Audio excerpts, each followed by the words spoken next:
You are listening to Social Europe podcast.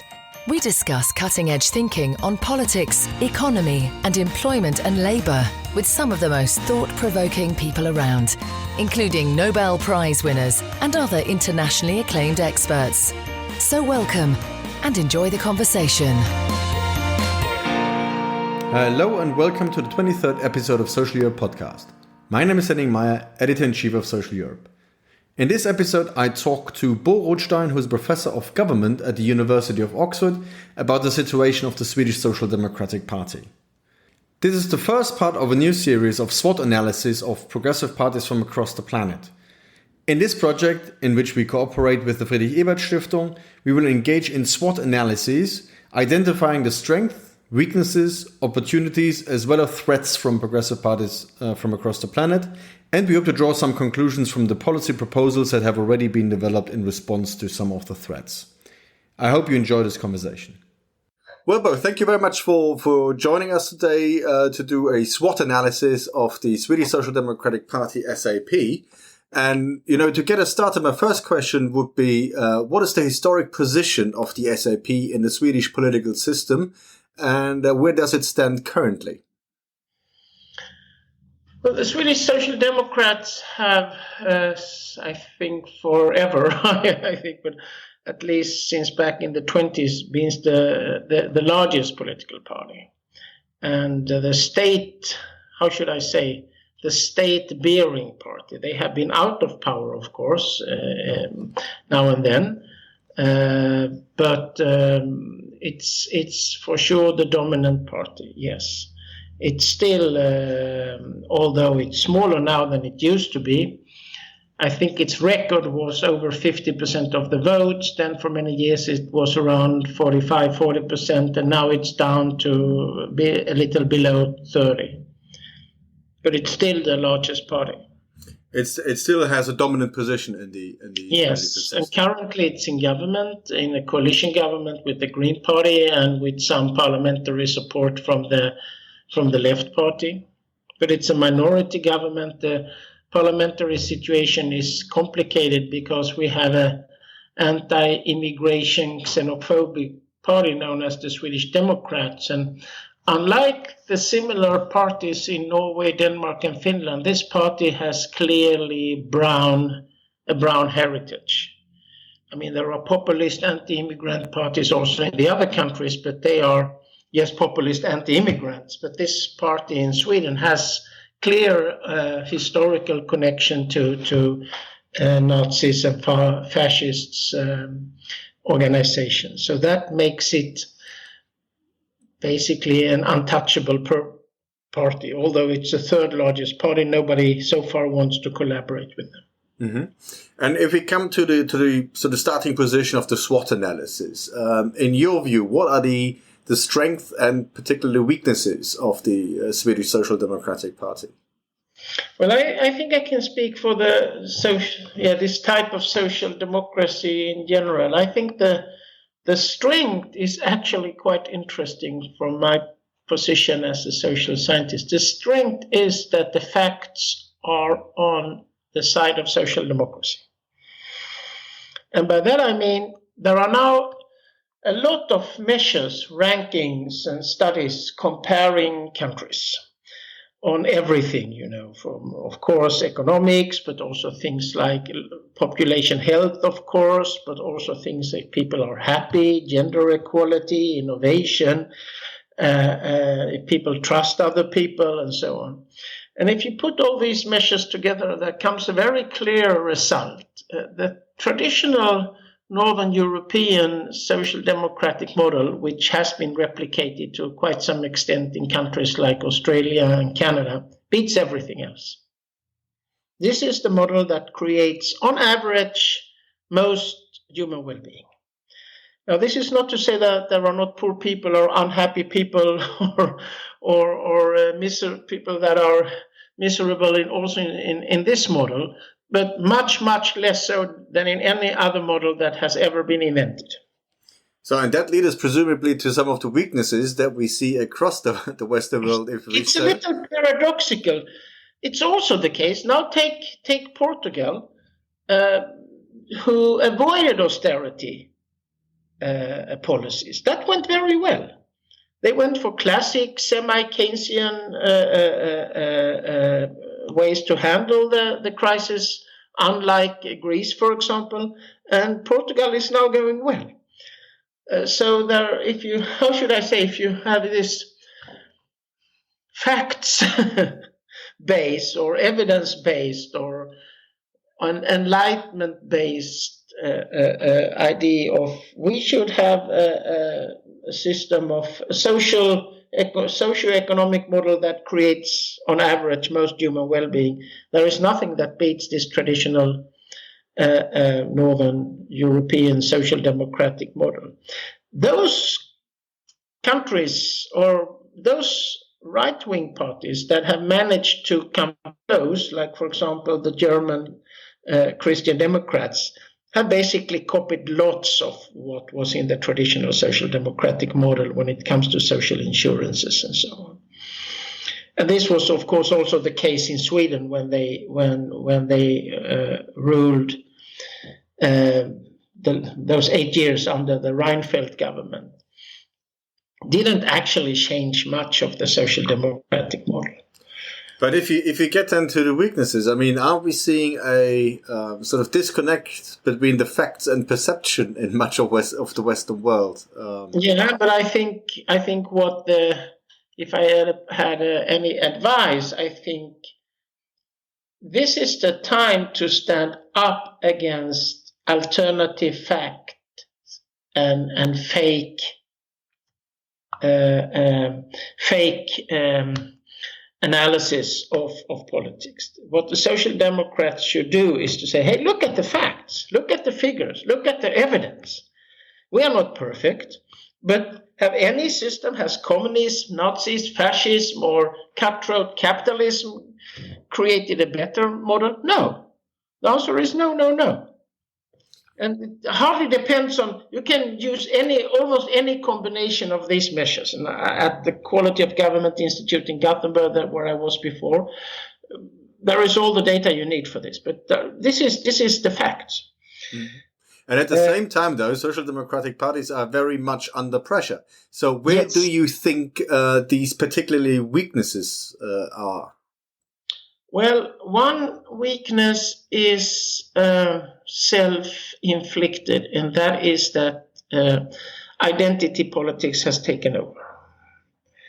And I think for many reasons that is a blind, dead alley to go, because it creates just divisions. And identity politics has, in the 1970s, the Swedish Employers Federation launched a large ideological campaign. That was new for them, a political campaign, saying you should mostly look after yourself. You should be an individualist. You should self-interest is good. And identity politics is very much the self-interested. I, my group. We need more. It used to be the case that leftist politics was solidarity with other people, with the working class, with people who were poor, with the fighting people in Vietnam, what have you. Now it's basically self-interested identity politics. And I think this is a blind alley. It just creates divisions. And instead of universal policies that caters for everyone, you split it up into group-based politics. And that doesn't work politically. The other thing is, of course, that the Social Democrats haven't found a good way to handle the immigration issue. And are there any suggestions that you would have, especially when it comes to immigration? Tough love. I know it's also a big issue in the Swedish discussion. I think my recipe, I have no way to make a political slogan of this, but my recipe would be tough love. And by this what I would mean, it look like in practice? In practice, it would look like the following. Yes, we should really have a generous policy when it comes to refugees. But they have to play by our laws. They cannot create parallel societies with parallel systems of justice and issues about gender equality and so on. So tough, and of course, immigrants, anything that comes to criminality and so on, we should be tough on. Mm-hmm. So tough love would be we should be generous, but also say, if you come here and we let you in and we will help you as much as we can, you have to play by our rules. You can have any religion, any values, any ideas you want. This is a free country, but our laws, our rules are the rules, period. And we will not accept parallel societies. And you've also referred to, what you said as the fateful shift away from socio-economic issues towards identity politics. Yeah. Do you see this also as the underpinning of the often cited divide between sort of communitarian roots and the cosmopolitan elites? And how do you think this division can be bridged?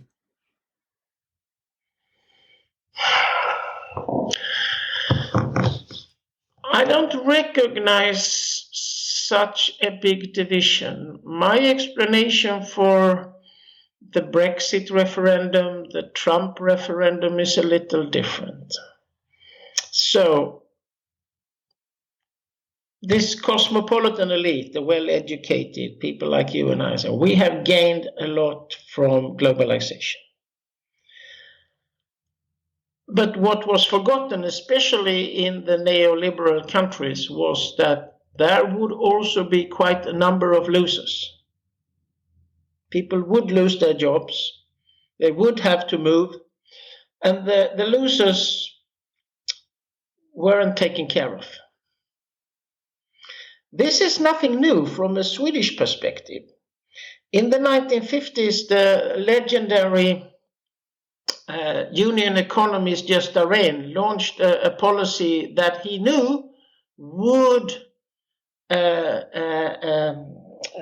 make quite a number of traditional industries that were unprofitable go bankrupt or lose. This was the famous Rehn-Meidner model, with the solidaristic wage policy. And there would be, and free trade and so on, there would be, they knew, lots and lots of people, workers, who would lose their jobs. Now, their thing was they should be given a very good second chance. There should be money for relocation, re-education, all the traditional means in the active labor market policy. And that was forgotten. And I can very well understand that such people, they would vote for Trump, or no, I really don't understand that anyone would vote for Trump, but they would sort of oppose globalization and this free market thing. I remember interviewing Gösta Rehn. He said, well, it's also a matter of dignity, he said, that he wanted at that time when he started, labor exchanges, they were quite dirty, filthy places on back streets and so. No, he said, they should be like banks. They should be right in the middle of the city. They should be elegant, going in there and asking for help to get a new job, relocation or retraining. And so should be like if you go into a bank and ask for a loan to buy a house. So there shouldn't be stigma associated with it. Absolutely not, and it should be very general. And it worked quite well for, I think, 4 decades. But that stigma has returned. It has returned very much. And I should also say this is a quite complicated policy to launch because every person in such a situation is unique. They have unique skills, unique social situations. So you need to have a quite well-educated cadre of civil servants or labor exchange people or people who have a very good Fingerspitzengefühl of what this is a complicated policy, Mm-hmm. It's one of the hardest policies to implement with legitimacy. So you have to have very high quality in the staff that you hire. So it's not what we see predominantly now, warehousing unemployed people, but it's rather enabling and having a proper service culture to it as well. Well, you cannot demand, you work in an industry, and you cannot demand that people should have the foresight and say in 6 years we will probably be run out of business because competition from China or whatever. So I should myself now start some retraining, and so people don't. That is not how life function. When it happens, there have to be resources, and these resources should, of course, be taken from all the gains we, the elite, sort of, or other people gain from globalization. Look at how cheap we can buy things, how we can travel. Our standard of living has gone up dramatically. But so it's not a question of resources, it's a question of fairness. A lot of people have been gaining a lot from globalization, and the losers have to be compensated in a good way. And do you also see in Sweden, before we move to the opportunities and threats going forward, a very interesting finding that I now know from the German context, which is that if you have polls of people that feel quite satisfied with their status quo economically, but are at the same time anxious about the future.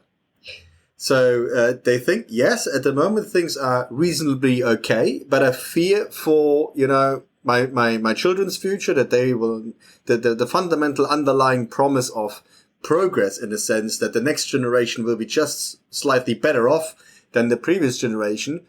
People everywhere, even in the countries that do well by all standards, such as Germany, feel that this is under threat. Is this also the case in Sweden?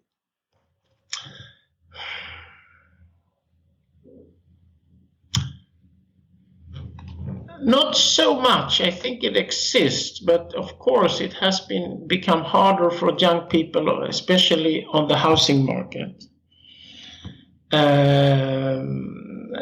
And to some extent, but not so much on the labor market. But it's of course that the 1960s generation the golden generation, have, I think, taken too much out of the system and left too little to their children and maybe grandchildren now. They have been extremely lucky with all material things. For what I can see, housing, education, student loans were extremely generous and created a system where you've not been so generous to the next generation. Yes, so there is such a problem. Mm-hmm. But take Sweden. I wrote this article about unintended Keynesianism, as you remember. This is another fact, and the same with Germany. The countries that have taken a lot of refugees are growing, but the countries who have not taken a lot of refugees, like the UK, are not growing. The UK is in a real mess, I think. It's one of the worst economies so far, and I think is it zero growth or 0.5% or something? Yeah, well, it's not much at the moment, and the question is also what it's driven by. I mean, as you know, so far it's been driven by rising consumer debt. So that will come to an end. I mean, as you know, the Bank of England is already sending warning signals that consumer debt is on unsustainable levels. So it's very hard to see the source of sustainable growth in the United Kingdom. Yeah. I can imagine that. And now, including me, a lot of people will be leaving the UK. Well, including myself as well. Yeah. I'll be leaving next year. So, but coming back to the SAP particular case, where do you see going forward the specific opportunities and the specific threats for the party? I mean, populism obviously is a threat. So, how can the party react? Populism is a threat. The anti-immigration party is strong.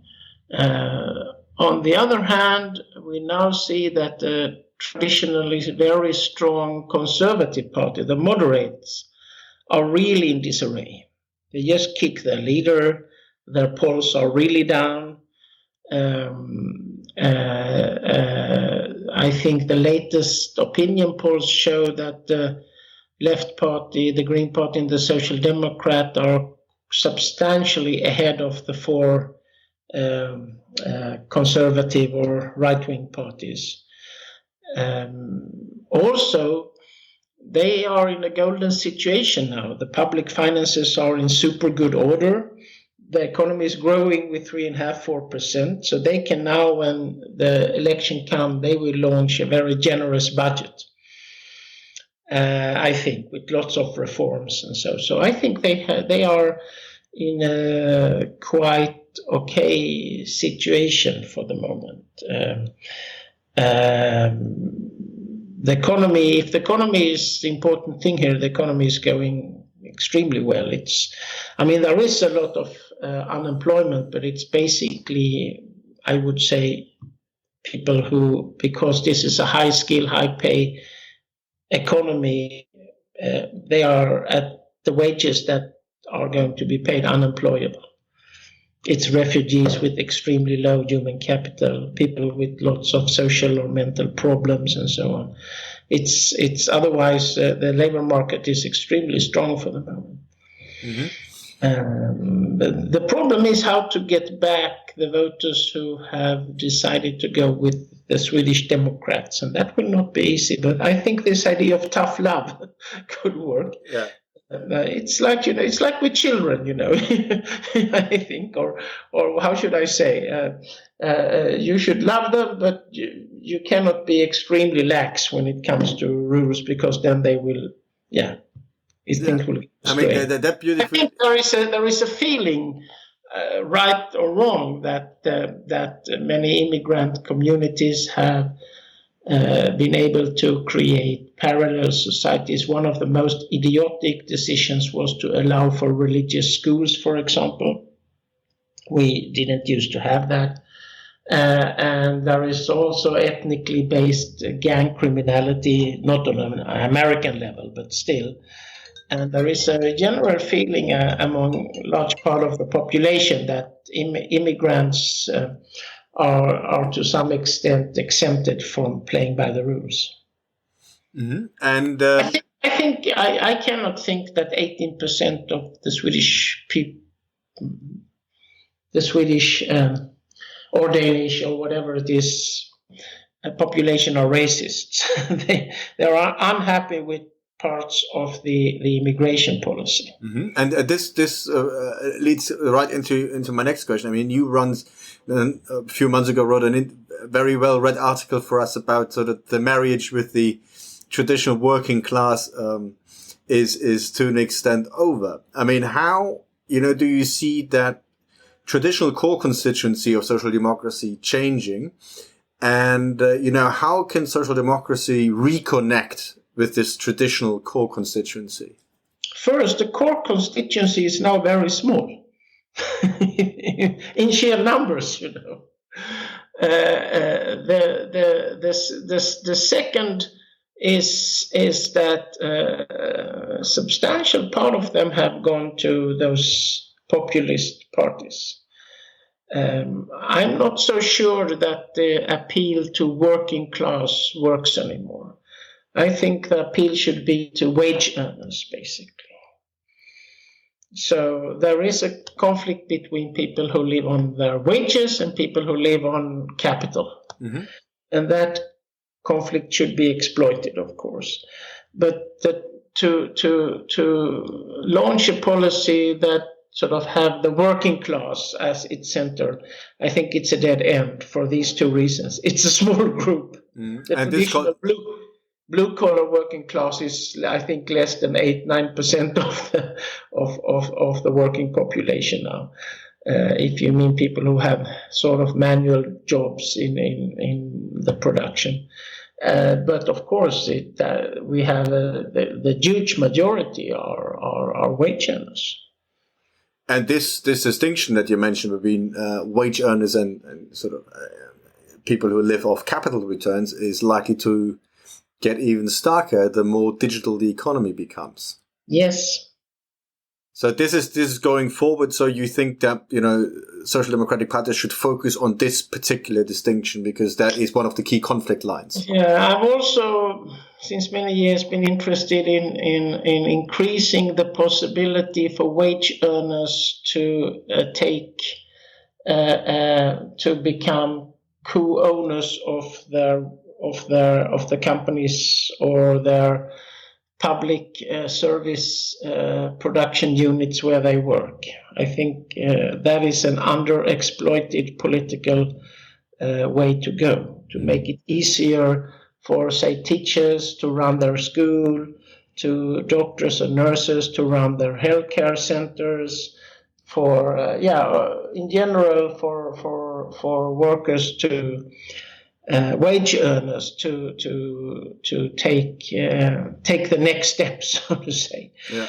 I think this is a little special route here, but I think this is if you see what is happening in the most developed parts of the economy, the high-tech industries, you see that owning capital is not giving you so much power anymore because you're so extremely dependent on the human capital. And such companies nowadays very often really want to make their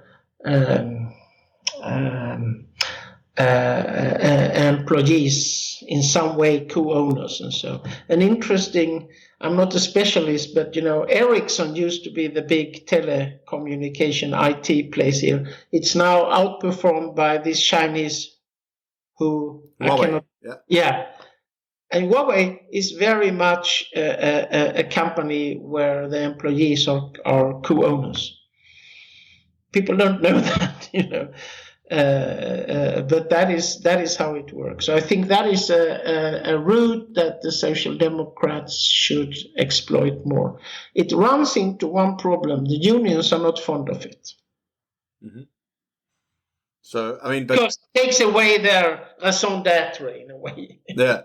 But against the backdrop of the shift towards a more digital economy, and especially if you look at sort of the research being done in the inequality area, the general idea of democratizing capital ownership, one way or another, and that includes different forms of management, how companies are owned and run, is I think huge on the agenda, and it will become even more important going forward.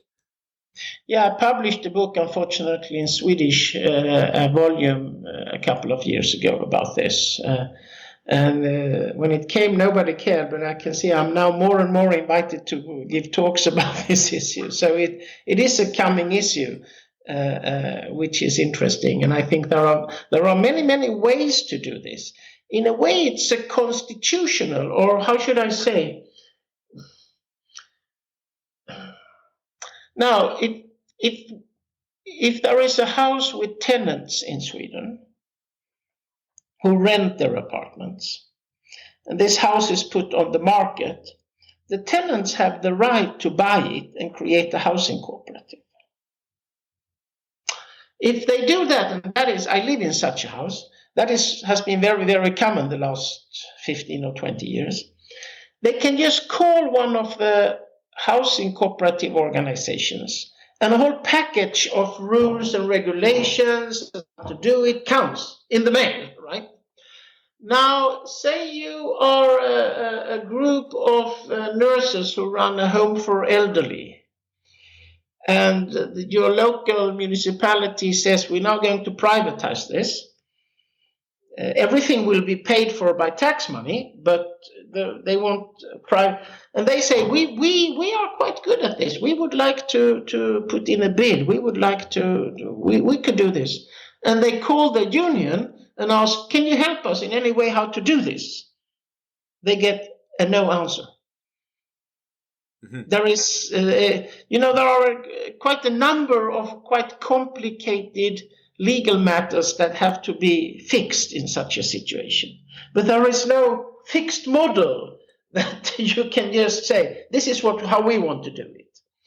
So it's the whole legal system is very unprepared for this type of ownership. For example, a simple thing, what do you do with people who retire? Then they become external owners, then the whole idea is, of course, gone, right? Or what should you do with temporary workers? There are many, all these problems can be solved. There are solutions to them, but they are quite unknown. Mm-hmm.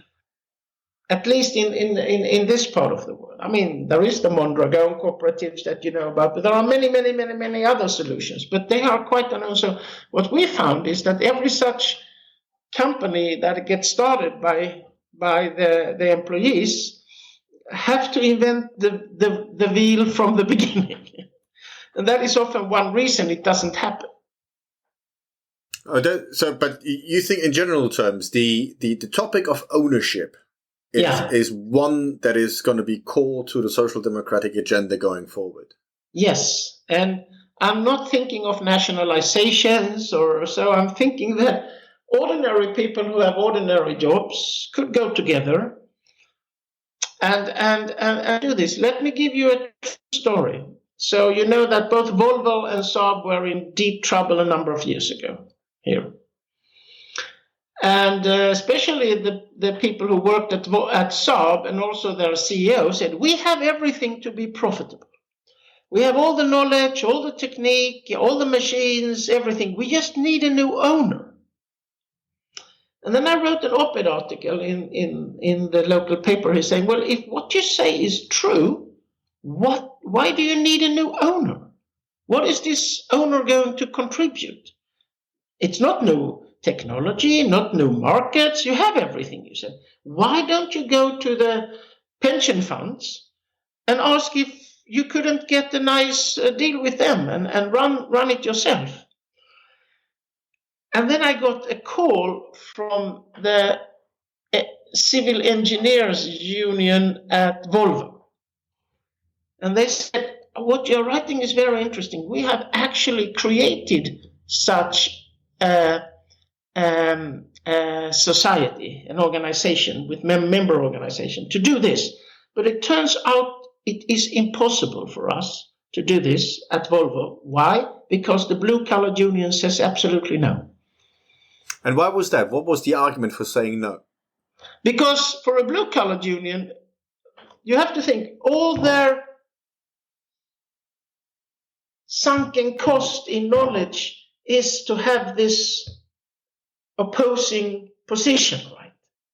They know everything about labor legislation and safety regulations and negotiations. If that goes, they have nothing. So this is a problem for real. That the traditional unions are not much in favor of this ownership democracy. Mm. But there is a very good. I don't know if you've seen it. There is a very good documentary about this. We can do it ourselves. Patrick Markowski. It's a very, very good documentary. A lot of people have interviewed about this, and he has many good ideas. I'll send it to you. It's very showing this problematic that it can be done. There are a lot of examples where it works, but there are a number of, how should I say, it's very much a mental blockage. Yeah, I mean, because it's interesting, because usually if a company is sold and the new owners, they usually have some sort of restructuring, which, would be against the interests of blue-collar trade unions as well. So presumably the transition and management of that ownership transition should actually, in theory, be easier if the owner was technically a pension fund, a Swedish one. Yes. But in this, it's also a change of capitalism. Now, most of capital is owned by pension funds or mutual funds. Now, these capitalists have no knowledge or actually no ambition to have any say about the company. So the old idea of shareholder value is not there because the shareholders don't exercise any control or any discipline. And what has happened is this managerial golden time when they can take out gigantic wages because they are exploiting this vacuum. But basically, shares have become more like bonds. Mm. No, yeah. That's a very interesting comparison because it provides a framework to explain how these that you mentioned salary excesses could actually come to pass. Even though the shareholders should actually exercise their supervisory role. But they don't because they're very weak and they don't know how to run the companies. And so the time, I think, of the Swedish stock exchange, 80% is now owned by institutional investors. 80%. 80%, 80. I don't know for other countries, but this is a very different capitalism. The most successful bank in Sweden, the biggest owner is an employee-run pension fund. So basically, I mean, if we condense the discussion in the last 10 minutes or so, is that the task for social democracy is basically redefining capitalism around different models of ownership. Yes. So that is, in your view, the core challenge going forward.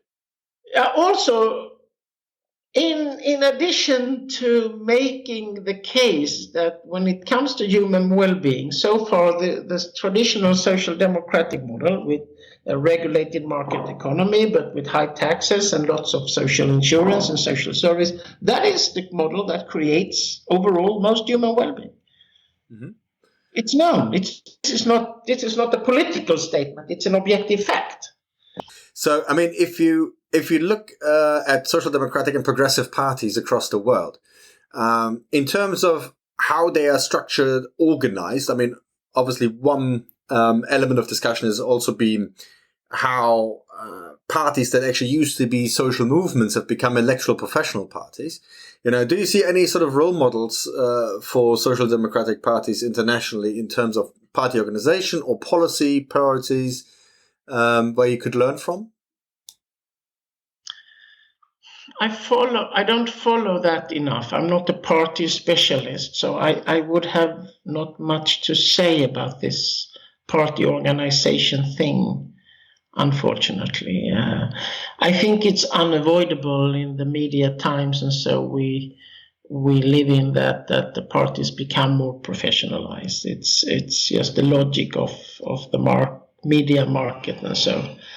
But otherwise, this is not a question I'm very good at answering, unfortunately. And do you see any other social democratic parties that already have a policy agenda that is sort of forward-looking, or do you see them pretty much all in the defensive? I wish I knew more about the Portuguese party. They seem to have been quite forward-looking, yeah. But I know too little about them to say something, yeah. Okay, but the Portuguese party is hopefully also going to be part of this series of interviews and podcasts. So, Bo Rothstein, well, thank you very much for the interview, and I'm sure we can come back to these issues later again. Thank you very much for listening. We hope you enjoyed it. Make sure you don't miss future episodes by subscribing to Social Europe Podcast. You can also read our articles on www.socialeurope.eu and follow us on Facebook and on Twitter @Social Europe. Until next time.